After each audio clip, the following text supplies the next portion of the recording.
రాజకీయాల్లో వ్యూహం అనేది చాలా ముఖ్యం. ఇక్కడ బీఆర్ఎస్ ఆ విషయంలో పక్కా ప్లాన్ తో ముందుకెళ్తోంది. తెర వెనుక అధినేత కేసీఆర్ అన్ని తానై వ్యూహాలు రచిస్తుంటే వర్కింగ్ ప్రెసిడెంట్ కేటీఆర్, మాజీ మంత్రులు హరీష్ రావు, జగదీష్ రెడ్డి, తలసాని శ్రీనివాస్ యాదవ్ వంటి సీనియర్లు రేవంత్ ప్రభుత్వ వైఫల్యాలను అసెంబ్లీ నుంచి మీడియా వేదికల వరకు తూర్పారబడుతున్నారు.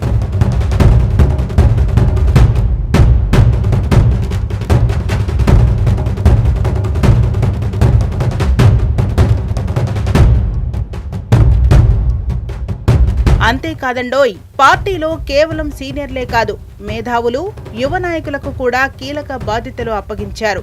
దాసోజు శ్రవణ్, ఆర్ఎస్ ప్రవీణ్ కుమార్, కేపీ వివేకానంద్, బోయినపల్లి వినోద్ కుమార్ లాంటి మేధావులంతా రంగంలోకి దిగారు. ఇక్కడ బీఆర్ఎస్ అమలు చేస్తున్న పనుల విభజన అంటే ఒక్కొక్కరికి ఒక్కొక్క బాధ్యత అప్పగించడం అద్భుతమనే చెప్పాలి.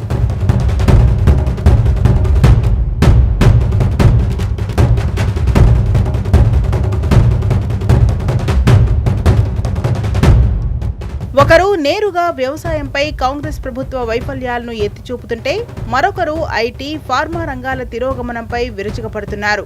ఇంకొకరు విద్యుత్ కోతలు, సాగునీటి సంక్షోభంపై పవర్ పాయింట్ ప్రెజెంటేషన్లతో కాంగ్రెస్ మంత్రులకు చుక్కలు చూపిస్తున్నారు. ఇలా తలా ఒక అంశాన్ని బాధ్యతగా తీసుకుని కాంగ్రెస్ ప్రభుత్వాన్ని 100% ఉక్కిరిబిక్కిరి చేస్తున్నారు గులాబీ నేతలు. కేవలం ప్రెస్ మీట్లకే పరిమితం కాకుండా నేరుగా ప్రజాక్షేత్రంలోకి దూసుకెళ్తున్నారు.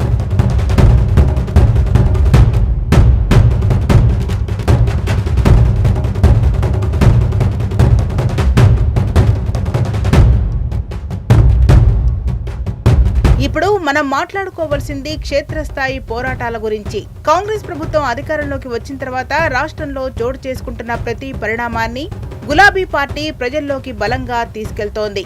ముఖ్యంగా వ్యవసాయం, సాగునీటి రంగాలపై నిరంతరం పోరాటం చేస్తోంది బీఆర్ఎస్.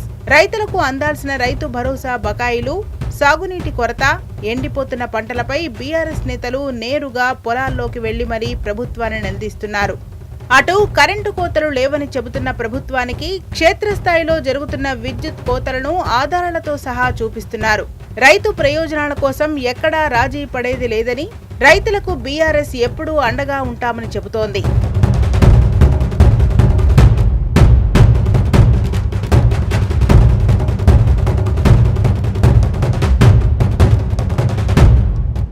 మరి ఎన్నికల సమయంలో కాంగ్రెస్ ఇచ్చిన 6 గ్యారంటీలు ఏమయ్యాయి? మహాలక్ష్మి పథకం ఏమైంది? నిరుద్యోగ భృతి ఏది? 2 లక్షల రుణమాఫీ ఏ ప్రాతిపదికన జరుగుతోంది? రైతు భరోసాకు అతీగతి లేదు. ఇలా ప్రతి ఒక్క అంశంపై యువతను, మహిళలను, రైతులను ఏకం చేస్తూ బీఆర్ఎస్ పార్టీ రేవంత్ ప్రభుత్వాన్ని నిలదీస్తున్న తీరు అద్భుతమని చెప్పాలి. గతంలో తాము సాధించిన ప్రగతిని గుర్తు చేస్తూ ఇప్పుడు ఐటీ, ఫార్మా రంగాలు ఎలా తిరోగమనం పట్టాయో వైట్ పేపర్లు విడుదల చేసే స్థాయికి వెళ్లారు గులాబీ నేతలు.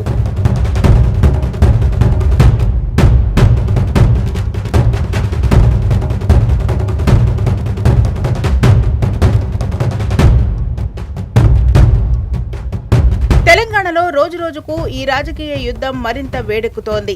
బీఆర్ఎస్ చేస్తున్న ఈ ఆల్రౌండ్ అటాక్ తో కాంగ్రెస్ పూర్తిగా డీలా పడిందన్నది మాత్రం అక్షరాల సత్యం. అధికార పార్టీ, బీఆర్ఎస్ పార్టీ సవాల్ విసురుతుంటే కాంగ్రెస్ లీడర్లు మాత్రం తోకముడుస్తున్నారని జూపల్లి ఘటనతో తేలిపోయింది. మరోవైపు ఎన్నికల సమయంలో కాంగ్రెస్ నేతలు మైకులు పట్టుకుని దొంగ హామీలు ఇచ్చారు. నాడు ఏం చెప్పారు, నేడు ఏం చేస్తున్నారు అంటూ తెలంగాణ ప్రజలు నిలదీసి అడుగుతున్నారు.